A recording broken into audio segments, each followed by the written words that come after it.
Ibahin mo ngayon yung naratibo, Pinky, ha? Ang kailangan mo tutukan, dapat ang makukulong yung mga kontratista, yung mga nasa baba, pati yung mga nandiyan sa DPWH. Dapat, Pinky, wala kang ikukulong na politiko, Pinky, ha? Kasi kawawa naman si kumparing Romualdez, eh. Kasi si Soto, mga kabayan, magkumpare yan, eh. At si Romualdez, ayon po sa mga bali-balita, magkumpare po yan. Si kumparing Romualdez, nadadali yung pangalan. Pinky, ikaw nang bahala dyan. Kasi, kaya nga kita nilagay dyan. Kaya ka nga nilagay dyan. Kasi si Rodati Marcoleta, grabe mag-imbestiga, Ha?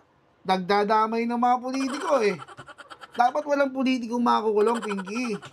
Opo, sir. Diba?